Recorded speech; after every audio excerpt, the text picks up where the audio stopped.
Hey everybody, and welcome to the live show. Hope you're enjoying your in the U.S. long weekend. It is Memorial Day long weekend. Last weekend we had our long weekend in Canada, which is called Victoria Day. So a couple of back-to-back long weekends, one here in Canada, one now in the United States. So it's good that you're here. I think it's probably going to be a smaller group today because if you're watching from outside of Canada, the Toronto Maple Leafs and the Montreal Canadiens are playing Game 7 of the first series, of the first round of the NHL playoffs. So to say that a hockey game is a big deal would be an understatement. So a Game 7 of these two iconic franchises, two of the oldest hockey franchises, the Canadiens and the Toronto Maple Leafs, is a big deal. So my office is right next to our TV room in the basement, and Jack and his friends are over watching. There's been no goals yet. It's intermission, first intermission. So if you hear some screaming and yelling, somebody scored, and we'll get some updates from Jack in a moment. No goals yet, no score. All right, now, as people pile on here, let's get into a couple of things. First of all, sign up for CarCostCanada. Become an expert member, use the promo code MOTORMOUTH, learn what the dealer paid for the car. This is important and valuable information so you can negotiate a good deal. And it's really important right now because the deals are thinning out. The chip shortage that's happening, inventory is really low. Car dealers and car manufacturers are not needing to incentivize to get people to buy because there's just not much inventory out there. So we'll get to that in just a moment. I'm going to get into some of the pictures, lots and lots of pictures this time around. I think because last time I said we didn't get many, so now we've got lots. It's Zack@motormouth.ca, ZACK@motormouth.ca, or ZACK@motormouth.ca if you're in the US. All right, first up we have, this is Anthony with his 2019 Volkswagen Atlas. Like the shot, it's a good shot. Next up, oh, there's a couple of cool ones. This was sent in from Mark with a vintage GTI that they go autocrossing with. And here's another one. Oh, I lost it there. Well, I've gone and done it now. There it is. There's a vintage 1979 RX-7. That's cool. Why is that one still on there? There we go. Next up is a 1954 Bentley R. How cool is that? That's here in British Columbia, by the way. So thanks to Kit for sending that in. Next up, we have a real nice combo. This is from Nelson. He's got a brand new Telluride and a Cayman. That's a pretty sweet setup. Good for you. Next up, let's have a look at this one. This is a beautiful color. I like the color. John with his 2000 Miata, looking good with the fall colors. Next up, we have Steve with his Audi A5. Thank you for sending that in, Steve. And these ones are a little bit small, but you'll get the idea. We had Jay send in pictures of the F-150 Shorty a couple of weeks ago. So short bed, short box, short cab, F-150 with a 5-liter and a manual transmission. That's very cool. And there's one more picture here of that. So yeah, that's pretty slick. So thank you to everybody that sent their pictures in. And if you want to get yours in, don't forget it's Zack@motormouth.ca, Zack@motormouth.ca, ZACK, not Z or ZACK. Okay, first question comes from David. Any update on the chip shortage?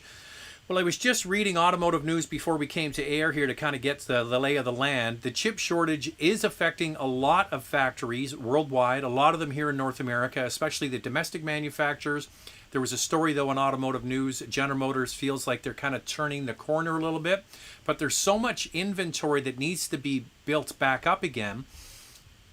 Some car dealerships have very few cars. I was at a Chrysler dealer here in Richmond picking up the new Wrangler plug-in, and their back lot, which is typically jammed with cars, is looking pretty empty. So this is affecting a lot of brands, the domestics especially.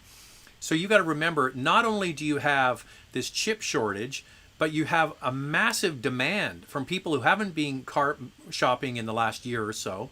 And then you've got the rental fleets from the cars companies that have to be replenished. So it's going to be something that's going to take quite a while to get through. Can't talk Leafs and Habs. I get it.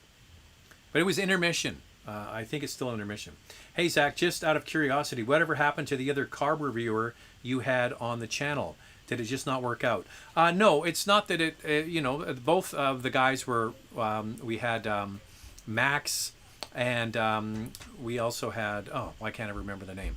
But anyway, when COVID hit and Andrew and I decided to work together, it was basically just that we wanted to focus on the two of us. Nothing wrong with the other guys at all. They definitely contributed to the channel. But now that Andrew and I are pumping out lots of content every week, we just don't need the extra people. So, by the way, there's the Toyota RAV4 and Nissan Rogue comparison that drops tomorrow. Wednesday, it's going to be the Porsche 911 Targa 4. The Kicks just dropped this past Saturday. We've got the Macan GTS that's dropping later in the week. So lots of videos.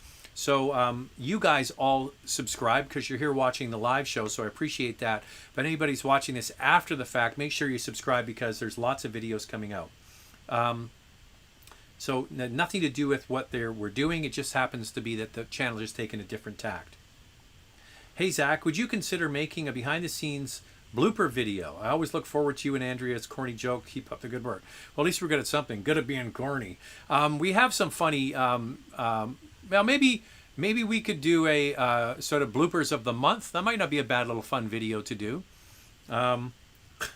Andrea and I always said, good thing some of the stuff we say in the car that's recorded doesn't make it out, because we talk smack about this and that and the next thing. So, yeah. Some of it is fit for air. Some of it is not. What would be the most important thing to look out for in purchasing a diesel engine Porsche? Okay, that's a very good question. So you're looking at a Cayenne, obviously the only one that was available with a diesel.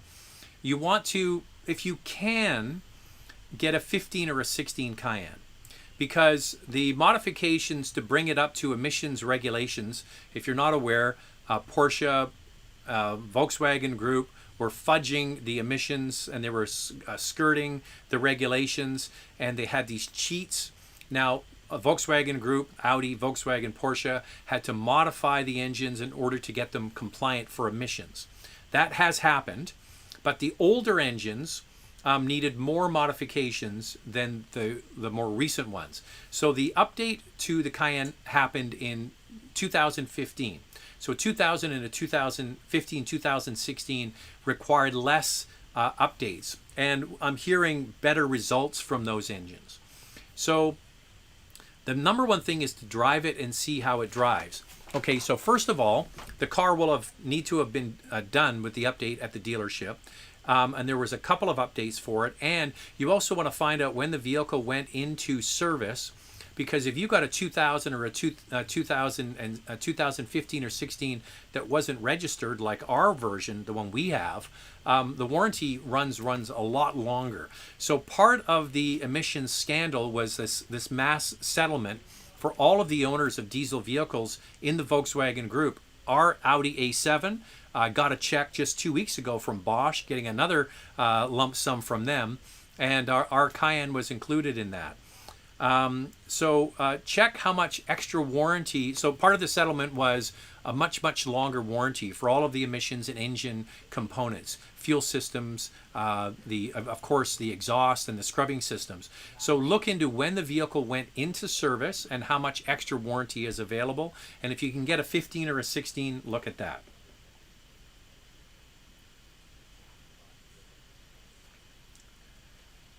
Hey, Zach, love your work. Thank you for doing the Q&A. I bought a 2021 and a half Mazda CX-5 this weekend with the larger 10.2-inch screen.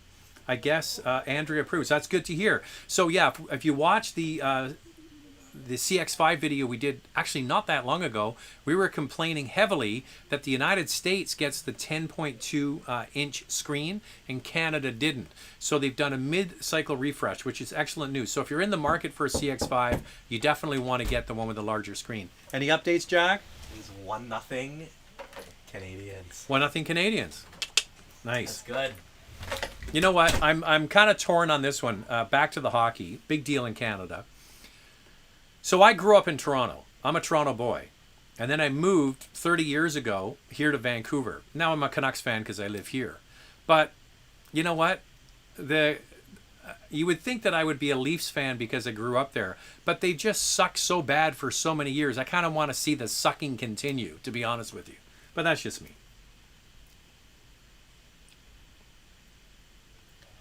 Hey, Zach, hope you're planning a review of the manual Porsche Cayenne. Well, the Cayenne arrived. I was out of town last week, had to go to Toronto and do a motoring TV shoot. I got back and picked it up on Saturday, so we've only had it for a few days. I haven't even really had a chance to go out and take any pictures of it or anything. So, yeah, we'll see what we can do. It's in much, much better shape than I had hoped. Like, this thing is in really good shape. It's an '08. I'm looking at a Forester versus an Outback. What do you think about those two? Are they good buys, and would you suggest something else? Thanks. Okay, a good friend of ours, actually Susan, who was in our wedding party many years ago, just picked up an Outback, and she absolutely loves it. So the Outback is really based on a station wagon. Okay, Subaru used to sell the Legacy station wagon. And in the 90s, they raised up the suspension, they put all the cladding on it, and they marketed it as an Outback. So the essence of that is still there. It really is based on a station wagon platform. When you look in the silhouette of it, you can see that, okay? The Forester, on the other hand, is a classic compact utility. More upright, sits a little taller. So with the Outback, you get a longer cargo area, and with the Forester, you get a taller cargo area. I actually like the Outback. It has a much more car-like ride. It sits lower to the ground. It's not that it sits lower to the ground because the ground clearance is the same. It's just that the center of gravity is lower because the roof line is a little bit lower. So basically, they come from different places, but perform the same function. They're utility vehicles. The Outback's going to have a longer cargo area, the Forester a higher cargo area.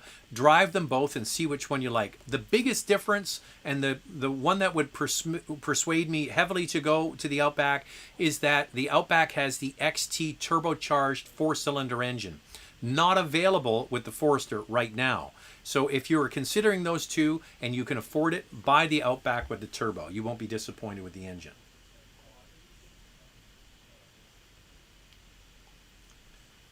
Tavares being injured doesn't help. I'm not watching. It's been a loss for Leafs every game I watched in the series. Yeah, well.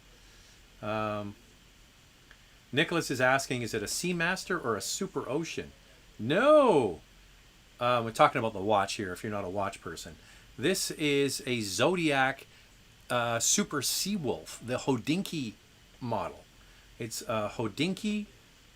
Let's try and say that 5 times fast. It's a Zodiac Super Seawolf Hodinkee version. All right.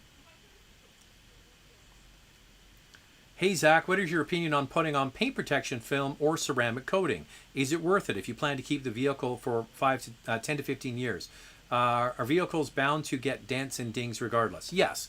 Dents and dings are not a function. The paint can't protect against someone opening a door and dinging your door.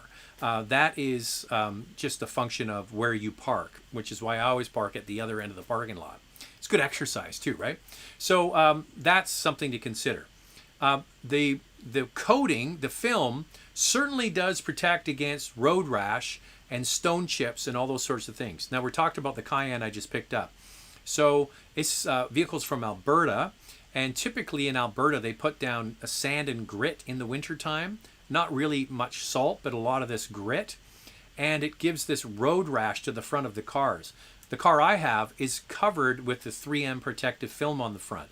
So the front is totally intact. There's no chips. So that is worthwhile if you live in an area where they put a lot of this grit down, especially in the winter. Now, the ceramic coating is going to seal the paint and give it a protection against things dropping on it, like leaves and bird droppings and things like that. You still have to hose it off as soon as you can. That's just common sense. You don't want to leave a bird turd on your car for long. As soon as you see it, you want to hose it off and make sure you get it off. But it has this beading quality to it where the water just repels a lot of the things off it much easier. Now, this is not something that you're going to put on your car once and have it last for 10 to 15 years. There are different layers of protection you can get for ceramic coatings. Some are a couple of years. The higher end packages are up to 5 years. But even with those 5-year packages, you're encouraged to go back and get a little touch up every year, which is a few $100s. So the film for the front of the car, if you live in an area where you get a lot of stone chips or you drive a lot on the highway, that's not a bad thing to put on the front of your car. But the ceramic coating is just going to give you an extra layer of protection for things dropping on the paint. You still have to wash the car regularly, and you still want to get that. You want to get things off it as quickly as you can. But if you're going to have a car for 10 or 15 years, it's a function of how well you look after it. WizPet, hey Zach, what do you think about the Porsche Boxster GTS 4.0 and any news on Canadian deliveries due to chip shortage and engine recalls? Yeah, I was at the Porsche dealer today, and they're putting out a lot of fires. Cars are getting pulled. Everybody's being affected by this. I love the GTS. I think it's fantastic. I did hear stories about a certain recall on the Spider. I didn't know it affected that. It obviously would because it's the same engine. So maybe what you might want to do is just hit pause and maybe make plans for 2022. I think it's a wonderful car though. And if I was going to be buying a brand new Porsche, which I'm not, that would be the car I would pick. What are your thoughts on cars in North America that share the red, brake, and turn signals? The rest of the world markets amber lights, which is a lot safer in my opinion. I've been asked this question many times. I have had web forums, people commenting on this. I don't even notice. Now, part of that is I'm colorblind, so that's probably a big part of it. I don't think it's put it this way. Do you know how much time I think about this? About that much. I don't think it's an issue. I don't think it's a safety issue. I just think a light flashes and blinking, that's what I pay attention to. Whether it's amber or red, I could care less. I just don't think about it. I don't think it's a big deal. Stefan is saying, it's Hockey Night in Canada and Motormouth Canada night. If you're not familiar, if you're watching this outside of Canada, Hockey Night in Canada is a big deal. It's sort of must-watch TV if you're a hockey fan, and it's got a long, long history. In fact, the name was so synonymous with sports that in the U.S., I think they copied it and they call it Football Night in America, which is a copy of Hockey Night in Canada. Any word on the new CR-V? Will Honda be coming out with a 3-row midsize soon? They have a 3-row midsize. It's called the Pilot. I'm not sure what I'm missing there. But yes, CR-V will be coming. There will be an updated CR-V. You just look at the model cadence. CR-V is based on the Civic platform. Civic has been introduced. They're being delivered to dealers this month, or actually next month, June tomorrow. We're expecting to get our hands on a press unit here in Vancouver in the next few weeks. That is the basis for the CR-V, so that's when it'll be coming after the Civic launch. I would suspect next spring. Hey Zach, any G70 or GV70 tests on the horizon? It all comes down to availability. We're hoping they're on a train somewhere between here and Toronto right now. As soon as it lands, we will get our hands on it. This is somebody else asking about Max. No, Max is still live and kicking. He's just not on the channel on a regular basis. Hi there, BMW 4 Series Grand Coupe or A5 Sportback? Thanks. I think the Grand Coupe is going to offer you more room in the back seat. This is just eyeballing it. I don't have the specs in front of me, but I think that the Grand Coupe is going to have a little bit more room in the back seat. Both have the flip-up liftgate at the back, the Sportback design. Now, are you talking about the just the 4-cylinder turbo or the uprated engine. If you can afford the Grand Coupe with the inline 6, you will never be disappointed with that. I think that is going to be the one that I'm always going to suggest. I think they're both wonderful cars, and you know, one's a blonde, one's a brunette. Pick the one you like. Do you think Toyota will do a free update on the 2021 models that don't have the Safety Sense 2.5 Plus? No, because that's sometimes it's hardware and software. I don't think that's reverse compatible.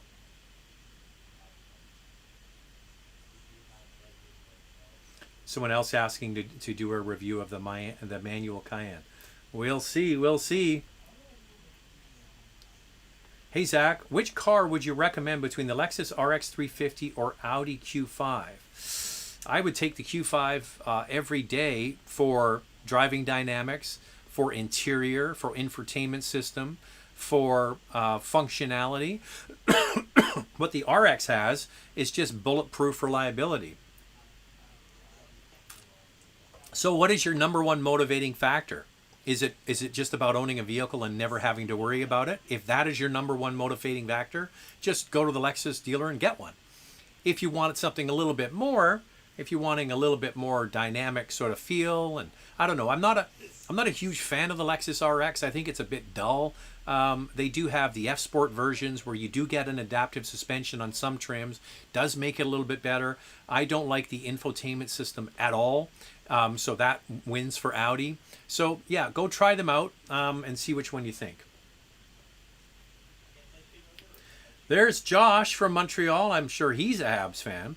Several friends of ours who can't afford what they want have chosen the Dodge Durango as a family hauler. I know it's been around for a while, but everyone loves it. What are your thoughts? It's funny you mentioned this, Josh, because in this computer is a Dodge Durango review that we haven't had a chance to publish yet because we've had some new vehicles that we've been able to get our hands on.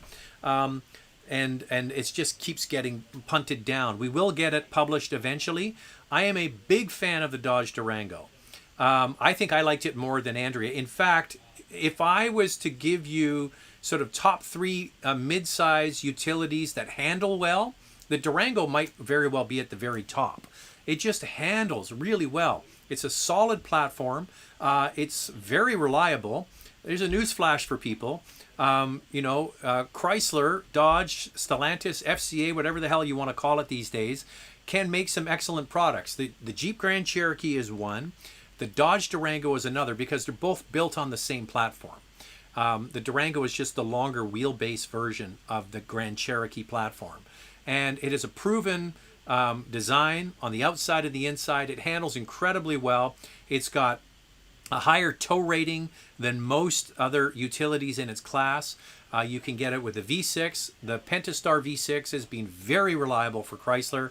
The Hemi is available. The one we had, excuse me, the one we had, another drink of water here. The one we had did have the Hemi. Now, the Hemi just loved to drink gasoline. I wouldn't recommend it unless you tow. If you tow, that might be the one you want because it has, I think, 7,700 pound towing capacity. That's off the top of my head. It's very close to that, though. It's quite incredible. I do like it. And the interior is very simple and easy to use. Kingsley, hello from Quebec. No more curfew. Love it. And fans in the stands of the Habs game. That was quite a lot of fun to see. Do I miss the pictures of your new used Cayenne, or did Andrea put her foot down? No, I haven't taken any pictures yet. I haven't had a chance yet.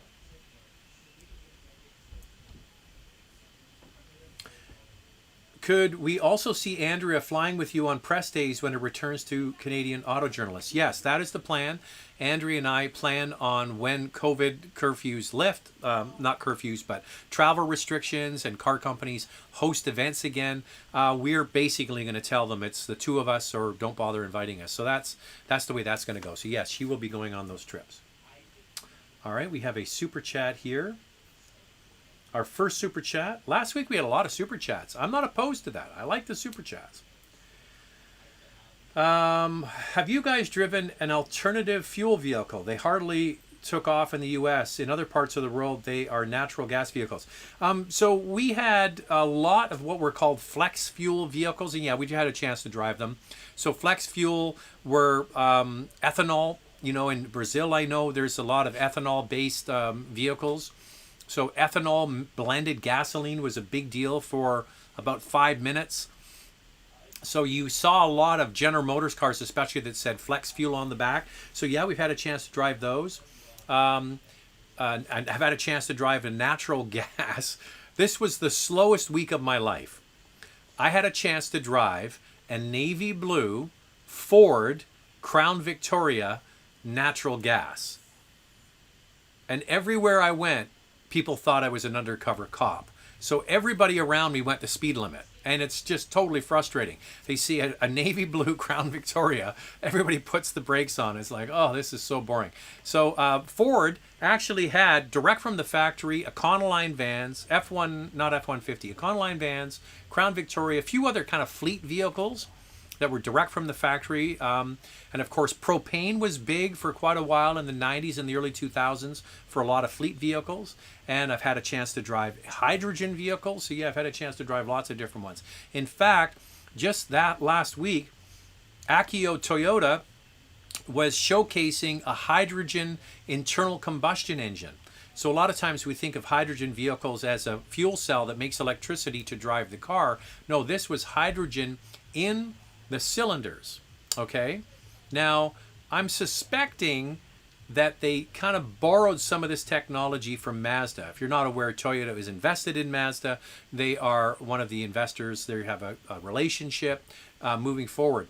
Mazda had a hydrogen internal combustion engine car, and I had a chance to see it. We didn't get a chance. Did we get a chance to drive it? I'm trying to remember. Way back in the mid 90s, here in Vancouver, they brought one over from Japan. So yeah, there's lots of different technologies out there. Porsche is working on a green fuel that apparently has great promise, so we're going to have to wait and see.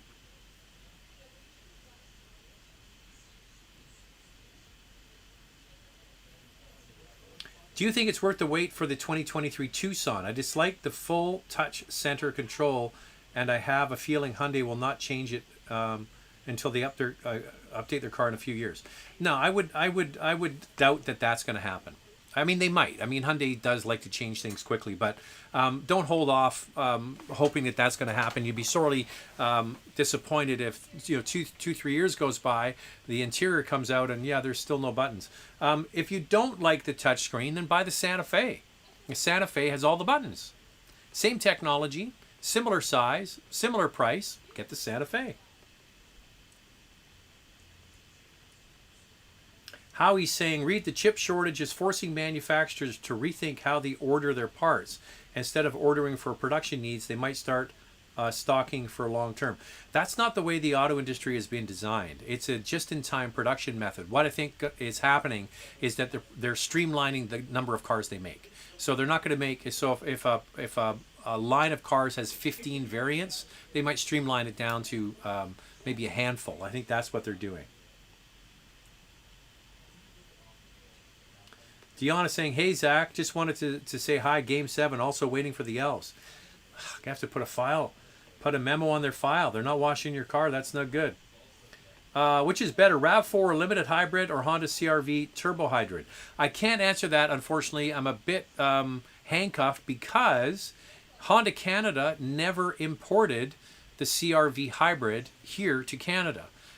It's available in the United States. It's not available in Canada, so I haven't driven it, which is a real disappointment because I think there's a major omission. So somebody asked earlier about the CR-V and when they think it's going to be coming. So we've seen the Civic. Civic is being delivered to dealerships in the next few weeks. The next CR-V will be based on that, and I think that opens the door for them to bring in the hybrid eventually here to the Canadian market. Now back to your question. What I would suggest is, because I haven't driven the hybrid, is try the Tucson. The Hyundai Tucson hybrid is fantastic. It doesn't get the same efficiency as the RAV4. RAV4 is still king when it comes to that. Actually, it's not king. The Ford Escape is king. The Ford Escape has the best fuel economy. And there's another one you should try. The Ford Escape Hybrid is excellent. They did a very good job with that. So there's a couple for you to try other than the CRV, and give it a shot. See what you think.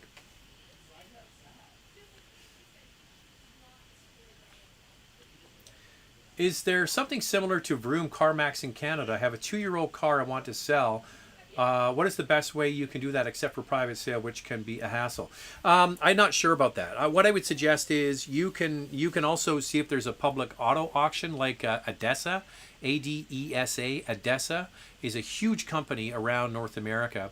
Publicly traded. They've got auction sites all over North America, and some jurisdictions do have public auctions. So you can drop the car off to them, and they send it through the auction. So that's something to consider. Those other services I don't know much about. You always mention the Corolla Hybrid doesn't come with many features, but it actually does come with a 2000 premium package with lots of goodies, like Softex leather steering. It seems pretty good. So yes, they have one trim, and then they have an option package. What I was saying is there's no sunroof available, and it doesn't come with anything but hubcaps and steel wheels. I just wish that, come on, Toyota, just put alloys on the car.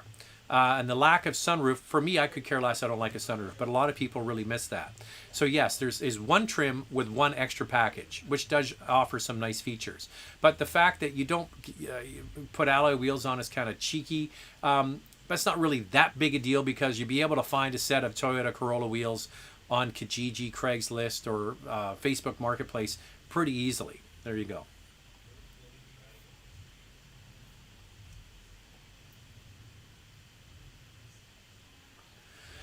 Which website is best for reliability scores and information? Cheers from Victoria. Well, Jordan, thank you for the super chat. I'm a bigger believer in JD Power than I am Consumer Reports. Now, a lot of people don't like that, and they always ask why.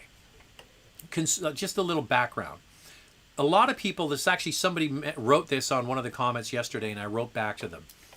People say, oh, Consumer Reports is biased because they charge car manufacturers for their information, okay? And they say they give favorable scores to brands that buy their information. Well, here's a newsflash for you. All car companies, except for Tesla, buys JD Power's information. So the information we get in the public or in the media is a fraction of what JD Power does. So basically, JD Power is a research company. They research the marketplace. They see the problems and the faults with vehicles. They see the trends, and they see what's happening out there. All of these car companies pay to get access to that information so they can fine-tune their product for the years down the road. They all pay for it. If you win an award from JD Power, you have the opportunity to license from them the fact that you won. You'll often see an ad on TV. Such and such was a winner of JD Power, best initial quality, something like that. Well, that's how they make their money. I mean, they're not in this to lose money. They do the research. The car companies pay to get access to a huge amount of research that we don't see, and they have to pay to use. I got it. Let me just.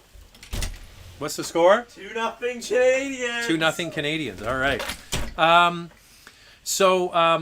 They pay to use the award that they win. Okay. Consumer Reports, on the other hand, is a publication where people subscribe. It used to be a magazine, and now it's a website and a magazine.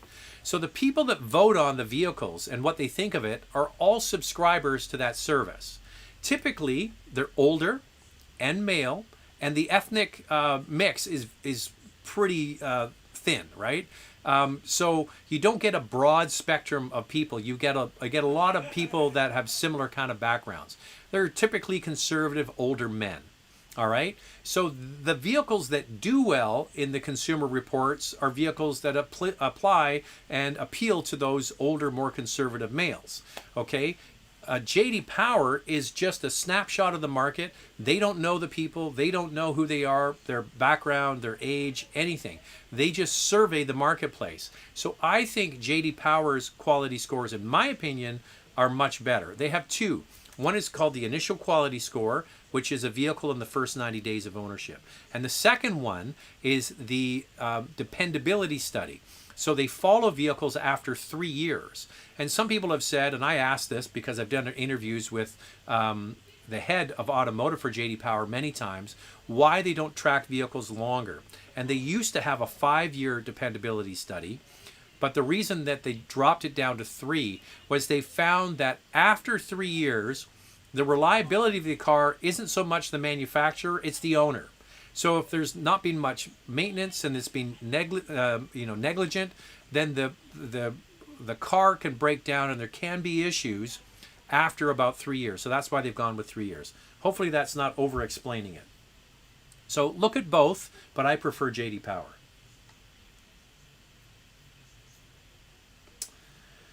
All right, let's go back to where we were.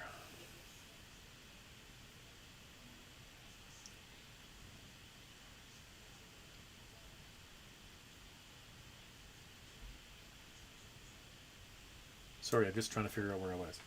Okay, here we go. Nima T. What do you think of the CX-30 versus Tucson if size doesn't matter? I think Hyundai did a fantastic job with the Tucson. Now, I should say I've only driven the hybrid. I haven't driven the regular gas with the smaller engine, the 1.6 liter, but it's turbocharged. The CX-30 is fantastic. It is available with a 2.5 liter and is available with all-wheel drive. And so there's a lot to like there. But it is smaller. I don't know. I can't say other than the hybrid. That's the only one we've had a chance to drive. But we will get our hands on the gas one when we can. Listen, I think Mazda does a fantastic job. The one complaint we've had is their infotainment systems seem slow and old. As someone just mentioned a few comments ago, they're addressing that by putting in the new larger screens, and I think that's good. I actually think the CX-30 already is available with the new screens because the vehicle is newer. David Berg, that's it. Never watching again. Leafs hater. Shame. Hey, listen, I don't hate the Leafs. I'm a Vancouver Canucks fan. I grew up in Toronto. I used to, I used to be a Leafs fan when I was a kid. And it's not that I hate the Leafs. They're just really good at choking. And I think we might be seeing that again tonight. We'll have to wait and see. What's your car collection? Well, right now we have a Cayenne diesel. We have a Cayenne GTS manual transmission. We have a Toyota Tacoma, and we have a Honda Civic. The Tacoma is for sale. Anybody want a really nice Toyota Tacoma? Get in touch. I think you're still a Leafs fan because nobody hates the Leafs like Leafs fans do. Yeah, I don't know. I think Leafs fans are their own worst enemy. Like they're already, planning the parade route. I mean, see it over and over again, and then the Leafs end up sucking. Hey, wait a second. I gotta ask Jack. Jack's our sports commentator here. Hey, Jack. Yeah. When was the last time the Leafs made it out of the first round? 2004. So 2004. That's a long time ago since the Leafs have won a round of playoffs. That's pretty sad. I'm looking forward to hearing your thoughts on the Acura TLX Type S. I just need to say this. The Leafs playoff series win drought is older than your second son. Yikes. All right. That's a long drought. Looking forward to hearing your thoughts on the Acura TLX Type S. We're just waiting. Same thing. Waiting to get our hands on it. We have another super chat from George. Hey, George. Hey, Zach. Thank you and CarCostCanada. I saved $1,100 on a new Venza Limited 4-wheel drive hybrid. I prefer Venza styling over RAV4. I should be getting the Venza by end of June. I need SUV and hybrid Toyota is the way to go. Awesome warranty. Yeah, listen, George, I'm not sure how long you've been watching, but I call it the Bank of Toyota. You put your money in and you get your money back. I think it's a great brand because of that. You know exactly what you're going to get.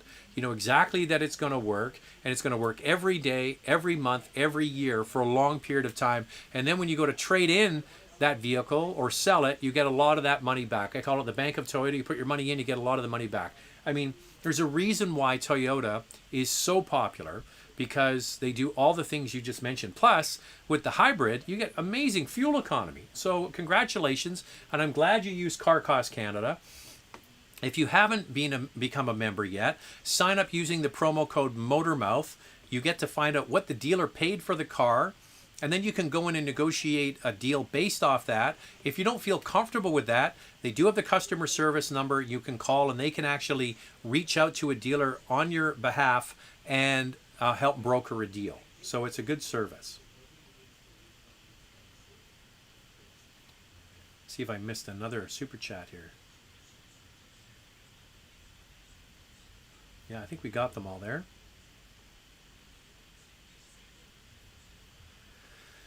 All right, back to...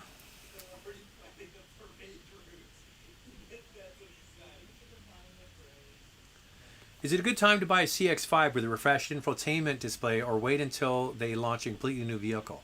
I think it's a great product. Listen, you can always be waiting for the next one, right? It's especially true when it comes to phones. You know, you're going to buy a new phone, and you're like, well, there's going to be the model 15 or 16 or whatever they're up to now. It's the same with cars. Now, cars is a little bit more predictable cycle, so you can look back how many years between models. It's a great product. And one of the things I always suggest to people, I have a colleague of mine that I used to work with in TV who's since moved to Calgary, and she was sending me some notes asking about different vehicles, and she's considering buying the GLC from Mercedes-Benz. And I said to her, listen, the vehicle is going to be refreshed with a new model probably next year. So one thing you can do to get around that is to lease it, okay? So if you like the CX-5, you can lease it for 2 or 3 years, and then you have a known value at the end, okay? And then if a new model is out, you can then release or get the next one. That's one way to think about it. Mary's here saying, looking forward to buying my first small SUV. Any suggestions? Well, Mary, I think the best thing to do is to give me a couple you're thinking about and what you consider to be small. Because small SUVs, and there's compact SUVs, there's lots of different versions, how much you want to spend, the size, and some that you've seen that you might like. So if you give me a couple that you've had a look at or noticed on the road, let me know and I can help narrow it down from that. Another super chat from Fabio. Greetings from Brazil. It's so cool. Oh no, he's Brazilian but living in Quebec. Between Telluride and the Carnival family of 4, which one is best? I care about I care about a lot about the things included. Best value. I know the apples and oranges, but I want to know. So you're considering, let me just have a look at this again. Sorry. The Telluride and the Carnival. Well, Fabio, if you can get a Telluride, which might be a bit of a tall order, I would get the Telluride. Number one reason is for resale value. This thing is hot. It might be one of the hottest vehicles on the lot. So if you can get a dealer to get you one and to, honor the price and you can get it, you will not be disappointed with it. It's a fantastic product. The market is moving towards SUVs each month more and more and more. I like the Carnival. I thought it was a great product. I have nothing bad to say about it. I think they did a really good job with the Carnival. But the market is moving towards SUVs. So I'm trying to protect your investment. You're going to put your money into a vehicle. The Telluride, as we go forward, is going to be much more sought after, much higher demand, much higher price in the used market. Okay? A Carnival, as much as they want to make it look like a utility vehicle, really is still a minivan. The market's moving away from minivans to minivan replacements, which are large 7 or 8 passenger utilities, and that's exactly what the Telluride is. So my advice to you, just based on resale value, is Telluride. Plus, it's all-wheel drive. The Carnival isn't available with all-wheel drive, and that's a huge selling factor as well years down the road. Plus, you're going to love it. It's a great product. It might be one of my favorite utilities, if not my favorite utility. For the price, it certainly is.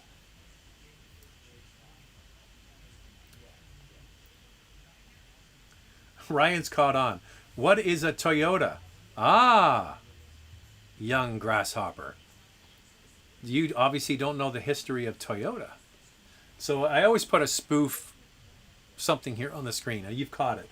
So it's the Toyota RAV4. But I actually did a I did a real authentic spoof this time.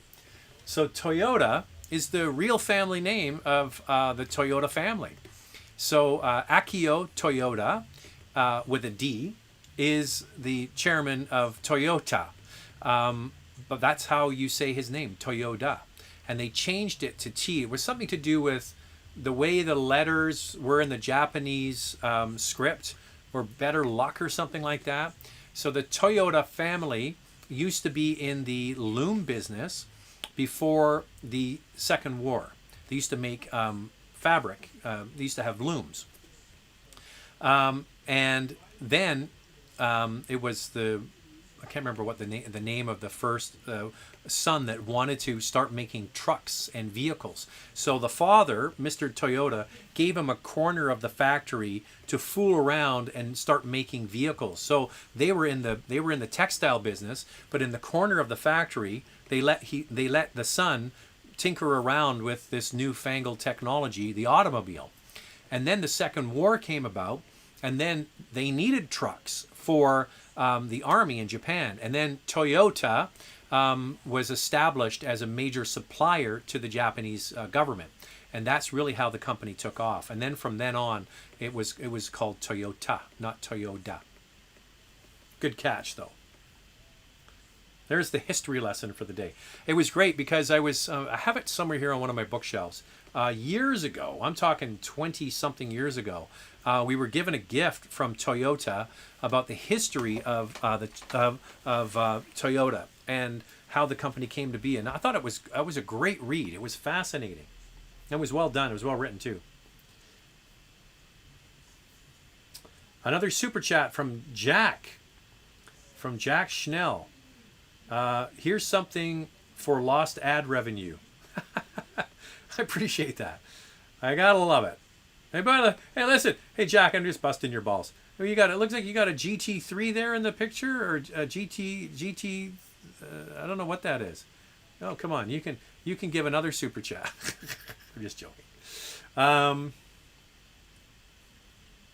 right. Where was I?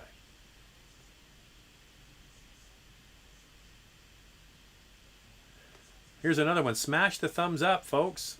I appreciate that.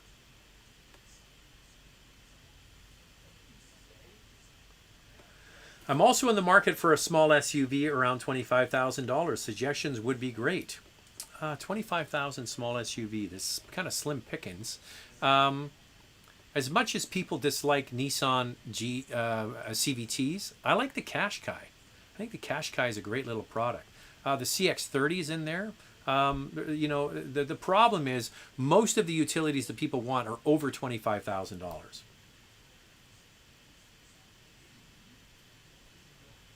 Ford Explorer Hybrid versus Atlas. Size matters on occasion. Well, the big dog is the Atlas. Like, let's just call it what it is. If you want space, the one I always used to recommend was the Ford Flex. Just a big box on wheels. Atlas has kind of taken over that space now that the Flex is no longer available. It's just the biggest one you can get. I would suggest that the handling of the Ford and the delivery of the power with the hybrid is actually pretty good. So if you give it a shot, give it a try, but don't expect to get Toyota RAV4 hybrid mileage. You're just not going to get that. It's just not that much more fuel efficient. But if it's all just about size, Atlas is the one to get. Subaru Crosstrek or Mazda CX-30. The Crosstrek I like is the outdoor or the top limited trim, I think it's called, with the larger 2.5 liter. And that really is the engine that you should buy if you're thinking about getting a Crosstrek. The nice thing about the CX-30 is you can uprate the engine to the turbo. And, I think that's probably the best one. If between those two, I think that's the one I would get, just because it's just going to be a little bit more fun to drive. The Crosstrek is very good, though. I mean, they did a very, very good job with it. Now, if it comes down to ground clearance and, deep snow or going to a cabin in the woods or something, well, that's the Crosstrek. That's the winner. If it's just on-road driving dynamics, Mazda's the winner.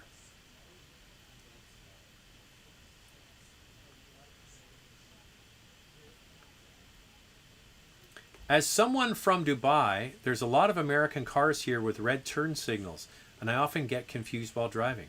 I just don't think about it.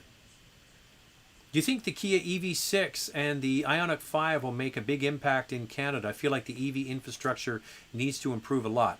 So this is an 800 volt system. Most electric cars are 400 volt system, except for Taycan.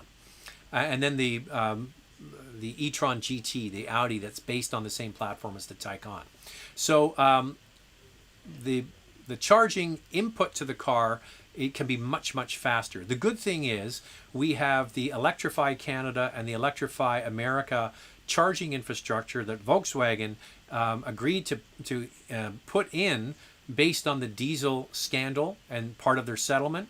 So those are very fast chargers. The DC fast chargers, I think they can go up to, is it over 300 volts? I can't remember how much the input is, but they're very quick charging. So I think that's one of the things about the Hyundai and the Kia products, is they're going to be able to charge very quickly based on the charger.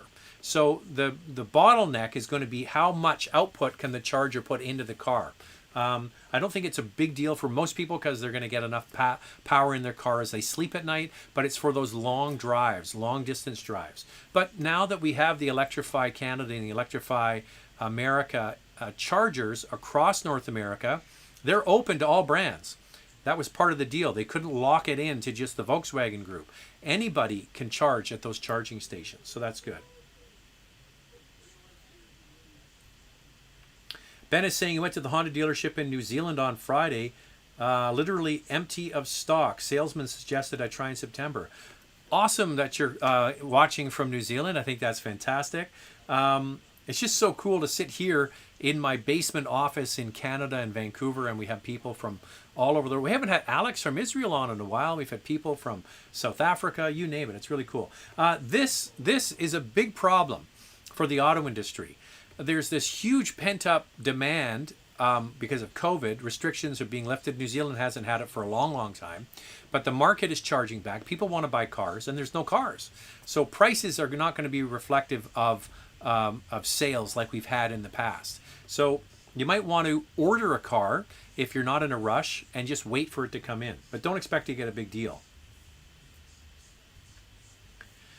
Toyota is set to announce new trims and models on June 2nd. What do both of you guys expect in this announcement to entail? Okay, so I have been invited by Toyota to go on some thing. It's early in the morning here. Like, why can't they figure out that I live in Vancouver, which is 3 hours behind the center of the universe? I said, just send me the information once it's unveiled. I think it's my gut. I think it's 4Runner, and it might be Tundra. I think it's trucks. I think that's what's coming. 718 Boxster or M2 competition? M2 competition. Now you're just talking about a base Boxster versus an M2 competition. That's easy. Go M2 competition. Hi Zach, what's the best way to buy a Rav4 Prime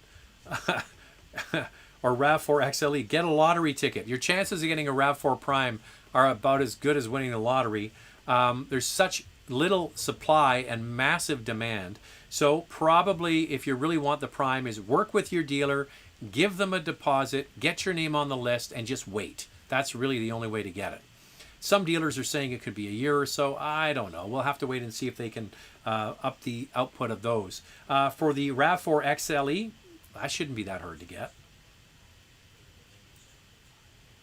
Is the 2022 Crosstrek different from the 2021 model? No. Being a Leafs fan sucks. Losing 1-0. It's 2-0. I was hoping that since we aren't facing Boston, we can make it. A ticket for tonight's game, over $10,000 Canadian. So if you haven't been following, there have been no live sporting events in Canada until just 2 nights ago, when in Quebec they allowed 2,500 fans to go into the Bell Centre to watch the Habs play hockey, or the Montreal Canadiens play hockey. So because Montreal allowed 2,500 fans, they've now allowed 550 sporting fans who are also healthcare workers and have been fully immunized to go to the Scotiabank Center there and watch the big game tonight. So I think that's great.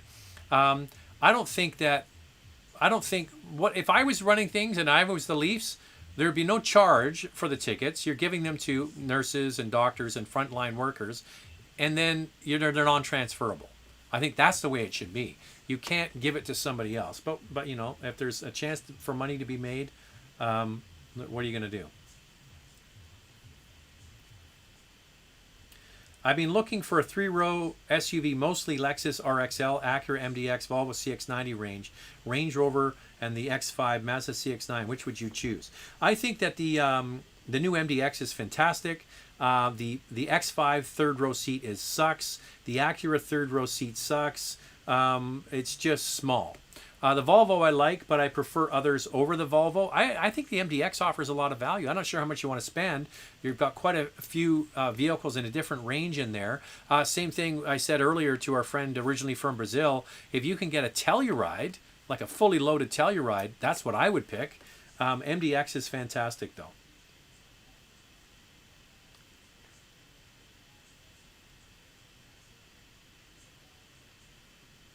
Here's Queen's Half Corgi caught on. The family name of Toyota. Zach always misspells one word on the live show now. Tyler Lee is saying, hey buddy, how's Candace? I have no idea who Candace is. Audi Q3, is the navigation package worth it? Also at 181 horsepower, progressive, worth the Audi badge. Okay, so let's just back this up a little bit. The Audi Q3 is the Volkswagen Tiguan short wheelbase that we don't get in North America. Okay, so the Q3 has always been based on the Tiguan. But when they brought the latest Tiguan out, they brought in the long wheelbase version into North America as the only trim. And they don't sell the short wheelbase version. If you want the short wheelbase version, it's now called the Audi Q3. So I like the Q3 for people who maybe don't want the larger Tiguan, but they want to have the similar kind of experience in a smaller package. So that's really what you're buying. So the engine that's in there on that progressive trim is actually the same engine that's in the Tiguan. If you get the more expensive Q3 with the 228 horsepower engine, that's actually the GTI engine. Okay, you're following along? Volkswagen, Audi, sharing parts and components. I'm a big fan of the Q3. I've only driven the 228 horsepower version, but I have driven the Tiguan. If it was me, and if you can spring for it, you won't be disappointed with the extra power. Both of them run on regular gas, which is very good. But hey, listen, if you can just stretch to get into the base model with the 184 horsepower engine, nothing wrong with that. It works in the larger Tiguan. It's going to work better in the Q3. When it comes to navigation, it is not worth it to get the navigation package unless you want to get some other features that might come with it. Because all of these vehicles come with Apple and Android embedded into the radio. So all you need to do is plug in your smartphone. You'll have navigation on the screen. So I wouldn't buy onboard navigation any longer. I think it's kind of an obsolete thing. All of our phones can now be mirrored on most of these new cars. So that's what I would suggest. Gotham GTI, hello from Steveston. Gotham sent in a cool picture. He has a very nice GTI, hence the name. Hey Zach, what are your thoughts on which would you buy between the M40i versus the GLC 43? I think what you're talking about is the X3. Mercedes has a more luxurious exterior, but BMW has slightly more cargo capacity and better infotainment system. If you're talking about the 40i engine, that's the one to get. You're right. The infotainment system in the BMW is better. The inline six-cylinder in the X3 is fantastic. One of the best engines ever made. The driving dynamics of the X3, marginally better. But I agree with you. I think the interior fit, finish, and amenities on the Mercedes may be a little bit nicer. Depends on your priorities. Do you want to have a nicer interior, slightly more compliant ride? Mercedes is your girl. If you like a sporty, nimble, fun-to-drive vehicle with a fantastic engine, then it's the X3. So, excuse me. I mentioned my colleague that I used to work with was messaging me about the GLC. She was asking about a bunch of different vehicles, and I suggested the X3. I said, try the X3. It's got a better infotainment system. It's got better handling, but also drive the Mercedes-Benz. And she came back, and after driving them, she said, excuse me, it's a no-brainer. It's the Mercedes-Benz. She just thought it was fantastic. Now, she probably likes more of the plush amenities, and I get that. I get that.